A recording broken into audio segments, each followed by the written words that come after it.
Hey everybody, this is Andy. As many of you may know, I was invited by the MIT Secular Society to come on over to MIT and be part of a panel discussion. The MIT Secular Society has been doing a series called Out and Out, where people who were once religious but are now atheists get to go up on stage, talk about our experiences, and answer questions from the crowd. I was joined on stage with Dr. Moshe Hoffman, brilliant guy. I'm going to put a couple of links down to the description below about his work. Moderating the event was Sohan D'Souza, another great guy, did a great job corralling us crazy kids. What you're about to watch is about 10 minutes of introduction. I do a little bit of shtick, tell a funny story. Dr. Moshe Hoffman just does smart stuff. Hope you enjoy it. Bye. So I'd like to introduce our panel. Without much ado, there's Moshe Hoffman. Moshe comes from a background steeped in Orthodox Judaism. Now an atheist, he is a research scientist and lecturer at Harvard University's program for evolutionary dynamics. He obtained his Ph.D. in economics from the University of Chicago and applies game theory, evolutionary models, and experimental methods to try and decipher the sometimes subtle incentives that shape our quirky tastes and ideologies. Please welcome Moshe Hoffman.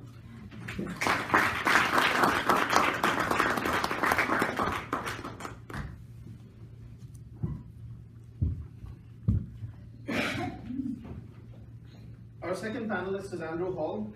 The son of a church organist and a deacon, Andrew Hall was brought up to be a good Baptist. He is now an atheist. You see a pattern here. And the author of a comedy atheist blog, Laughing in Disbelief, on the Patheos Non-Religious channel. He co-hosts the Naked Diner podcast and has interviewed notable notables like Dale McGowan, comedian W. Kamau Bell, and Trey Crowder, the liberal redneck. Somehow he mixes all of these together while doing stand-up comedy. He's a curmudgeon and a devoted father, raising his children to be pious atheists. Please welcome Andrew Hall.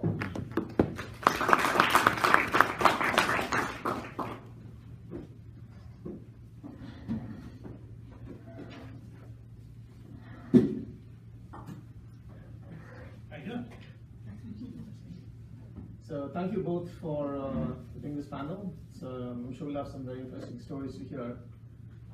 Would you like to say anything in introduction? Like maybe if you would start by talking about the first time you remembered identifying or believing or identifying or both with a religion. Sure. So I guess I should preface by saying I both experienced this, but also my research, as you mentioned, I've ended up somewhat devoting my life to understanding this. So I'm very curious to meet you guys and hear your thoughts and stories and yours. Ever since I started questioning the way I was raised and the beliefs that I was taught, I wondered why we all have such strange beliefs despite all the obvious evidence to the contrary. It seemed rather absurd that it took me 15 years to figure out that the world was more than 6,000 years old. And so to this day, I'm kind of studying that question, and that's what the class that I teach is partly about, and a lot of my research. So love to share with you guys and hear your guys' thoughts on the matter. Why is it so hard to figure this out, and how you guys figured it out. Those of you guys who were raised religious. I myself, the story that I experienced was, I guess, in high school in PE class. I had a buddy. Like me, he wasn't, the tallest or strongest guy on the field, so we stayed in the back and talked. And when we were talking, he kind of pointed out. So I was Chabad. I don't know if you guys know the Chabad house on campus, but that's like a sect of Orthodox Judaism that tries to get other Orthodox Jews to become religious. They got my parents in college. And so I was in an all-boys school where, we were taught that for every book chapter in our biology book in AP Bio, we'd spend 2 weeks, but when we got to the chapter on evolution, we spent 2 weeks talking about why it's wrong.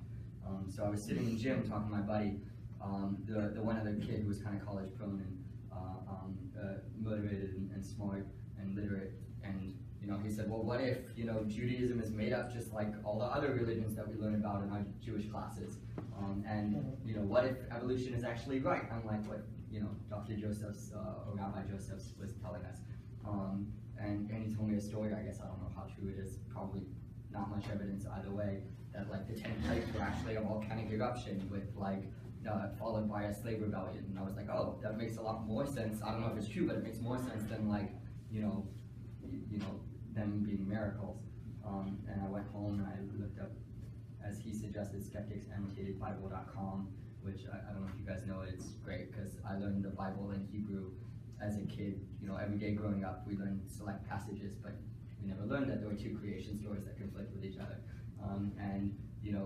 We didn't learn all the horrible rape stories or like the details about slavery and stuff like that. And when it's laid out in front of you, it's kind of hard to like not realize it. Somehow they never, like whenever there's a Bible reading, they never quite get to those parts. Exactly. Even in Catholicism. Exactly. So it basically took one afternoon, and I guess Andrews, what's his name? Seth Andrews. Seth Andrews. Yeah. Took one afternoon and haven't looked back since. Came out to my family a few months later at a Passover Seder, reading the title of the essay was The Immorality of the 10th Plague.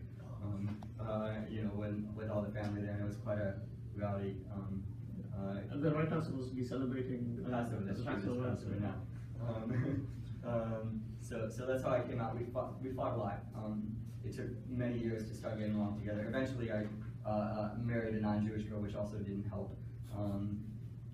So my closest relative was like a great aunt at the wedding. When I got separated though, then my mom was happy to come visit, and we've been very close ever since.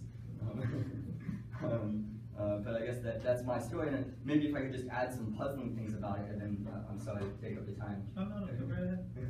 A few things that I've always wondered about is like, well, as I mentioned, like why did it take till 15? It seems kind of obvious ex post. Like, how did I spend 15 years totally drinking the Kool-Aid? And then I had a close, so the guy who convinced me, obviously he figured it out at 11, that's more acceptable, I don't know why it took me that long, but maybe other people I know took much longer, and it's not obvious, like why it's such a hard process for people.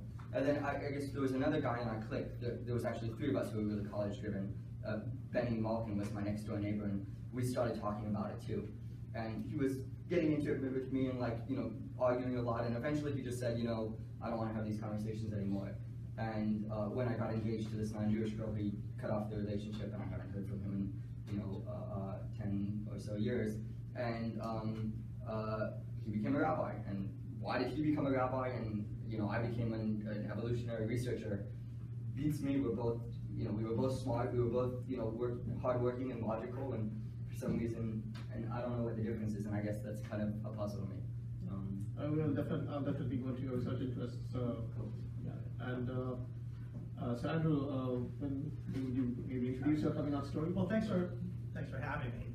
I just wanted to touch bases that one of the things that I'm hearing is that there's shame, that there's shame about having fallen for the idea. Whether it was for Rebecca, the shame about having to be in the closet. Yeah, Seth himself. And Seth saying that why didn't I figure it out earlier? And I'm on the shame train too. I was brought up in the American Baptist tradition. Didn't think a whole lot about evolution. Didn't care a lot about it. I went to Sunday school on the regular. I got a silver $50 for memorizing the books of the Bible, the New Testament. I can still rattle off verses of the Bible, whether I like it or not. It's like a knee-jerk response. One of the things that I like about being an atheist dad is the fact that my children are not burdened with that kind of shame. My 8-year-old daughter came home one day right around Christmas from school, and she came up with a little song, a little march. She said, "Magic isn't real. Santa is magic. Santa isn't real." And then she said, "Magic isn't real. God is magic. God isn't real." And I felt pretty good about that, to tell you the truth. I felt that was pretty good. I hope you enjoyed that. I have about an hour's worth of recording that I'm going to be slicing up. This was the first slice. Probably have another slice tomorrow. Thanks again.